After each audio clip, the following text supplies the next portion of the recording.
Hey, Billy, my man, it's so nice to have you on the show today. How are you doing? Super excited to be here. Thanks for having Beautiful, me. beautiful. And thank you so very much for being here. You see, I truly appreciate it. And you see, Billy, oftentimes I love to thank my guests for two things. And I do this so often to the point where it has become an anthem for me. So, firstly, I want to say thank you so very much, Billy, for investing in yourself. You see, you're on this platform right now because you invested in yourself. And oftentimes, my man, I love to make reference to the amazing mango tree. You see, Billy, some months back, I was on a particular road, and just by the roadside, there was this tall, unattractive mango tree. And I use the word unattractive because the mango tree's got no mangoes on it, and the leaves were all dry.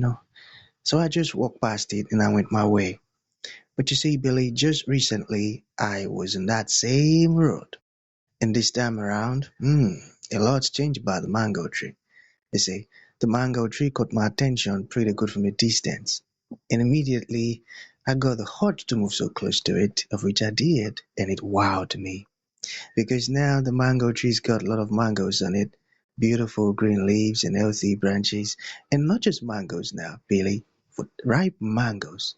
It was such a special moment, beautiful moment. I was so excited that day. Here is my point. The fact that you dedicated your time, energy, and resources to becoming the amazing Billy that you are today, that alone has made it really impossible for me to skip you. And that's why you got the request from me to be on the show because I was attracted to the fruit of all that you're doing.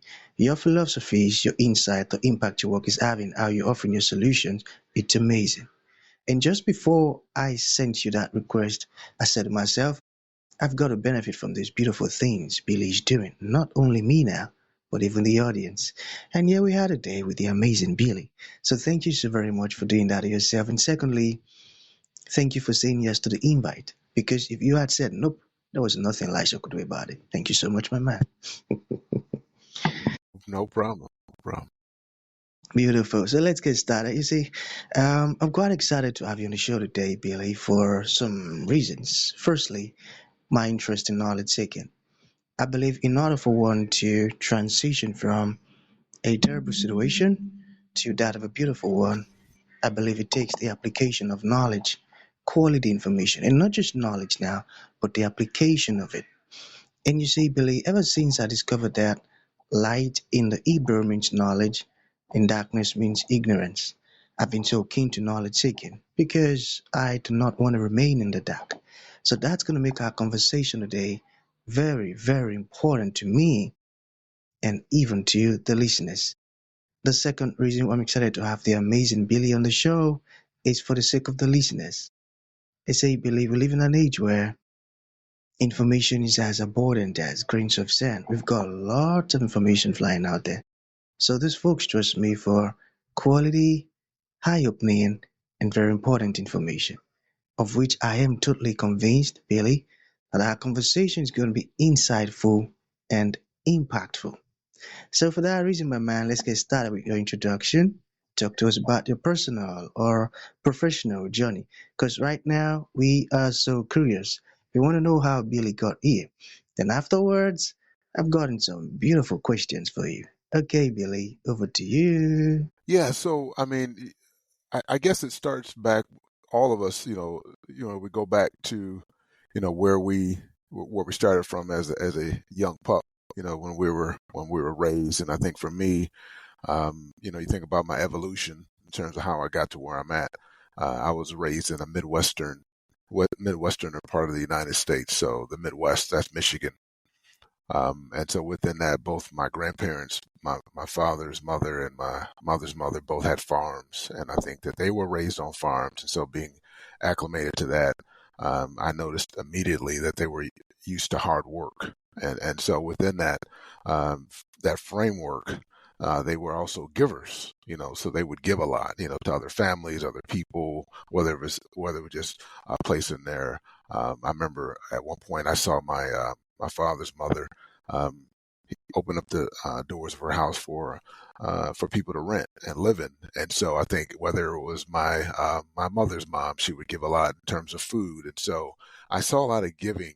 And so as part of my evolution, I got into human resources, and I managed to go up the ranks and became an executive over the years, and some noteworthy companies in the United States. And so so when I say overflow, I've seen a lot of families benefited as a direct result of people that were blessed financially and just from my own offspring, from my family, and so from my bloodline. So that became kind of the mantra and kind of the template, if you will, in terms of the framework in my own mind as how I see life. And I think that you think about the seed of your soul and think of how you are, where you came from, and so you were exposed to certain things.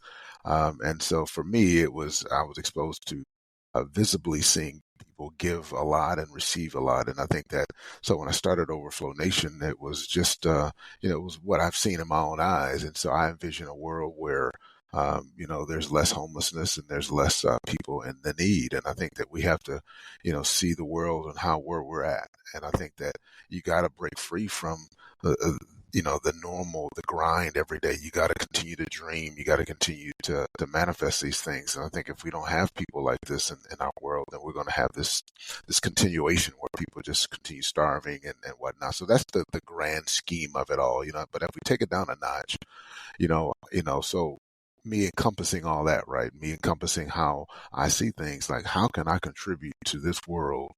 And what do I see? What do I see? And so for me, I wanted to create an ecosystem where people knew how to give. So I wanted to put structure around giving, number one. And I also noticed that people,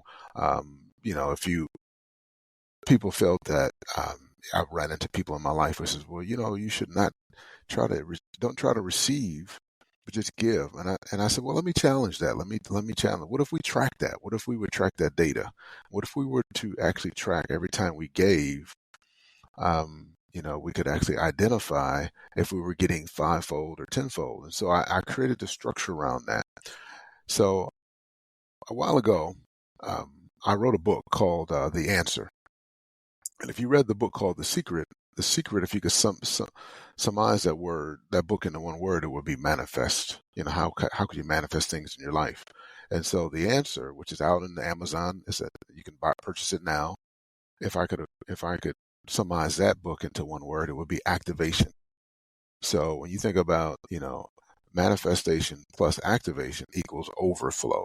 So Overflow Nation is every facet in your life should be an overflow, should be running over. That's even scriptorial. It should be running over. But how do you get to that overflow? And so it's what you manifest. So I always ask people, are you mathing? Some people, they're good at math. Some people are not. So if this was a math equation and your life is a math equation, there are spiritual laws that you need to understand. And I think one of the laws that you need to understand is what you're manifesting. And so, but some people can read all day long about manifestation, but they'll still be stuck. And that's why I put the book together, and I wrote the book because I wanted you to understand, how do you activate your blessings and how do you get this overflow? And so that's what Overflow Nation is. It puts people into, so the first thing you want to do is you want to understand how to activate. And that's what the book does. And then from there, we create this ambassador program where you actually assign to power circles of 4. So there's 2 mentors and 2 mentees. And throughout that process, we have a whole ambassador process for that. And then there's also an avenue for people to begin earning. And so what that is, I partner with key schools, key universities within the United States. And then you go through this program where you learn AI, and you come out of AI, you come out of this program learning. And I created a marketplace within an app. And so what happens is once you go through the program, you make the decision if you want to go through this 9-week process, this ambassador process, but you can pivot away from that and go through the AI process and learn and grow. And I think that's what's so unique about our community, is because you're not just joining a program, you're joining a community. And it's not, some people, this sounds like a cult. It's not a cult. We're not trying to change anything about your belief system or anything like that. We're just trying to get you in a place in life where you can financially receive and live the life that you're supposed to. So I'll pause for questions. That's so thoughtful of you. And it's so interesting to hear you speak, my man. Oh boy. Thank you for taking us all the way back, your family. I love folks who have the understanding of always making things circulate. And the fact that you gathered knowledge, created a solution, and now you're spreading it around. Look at the impactful things you're doing already. But there was this part that I'm still curious about. Can you talk to us about your 100-hour reset? Yeah, I get a lot of questions about that. So there's a lot going on in this community, and so I think that the 100-hour reset is one of the activation, one of the principles that I talk about. And so I also host classes on Saturdays, but one of the things that will activate your blessing and your abundance is learning how to fast. And I think that so many people have underscored that, and they don't really know how to double click on fasting. I think a lot of people feel that intermittent fasting becomes um, the the primary common denominator, and it's not. It's not at all. Matter of fact, it's your body doesn't really start producing and releasing toxins after until day 2 and 3. And so the 100 hours is basically 4 days and 4 hours. And within that time frame, there's certain things scientifically that happen to your body where ketones get released. You become a new you.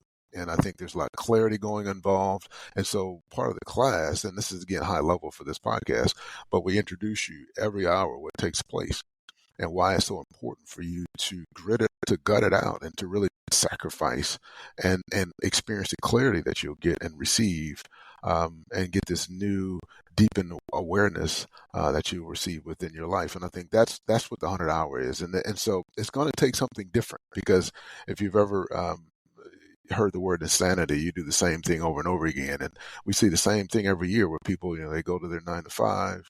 They wake up every morning, they do what they need to do, and then nothing spiritually happens in their life. But these major fundamental changes in your life are going to create a shift. And I think the 100-hour shift causes a shift in your brain and the way you think.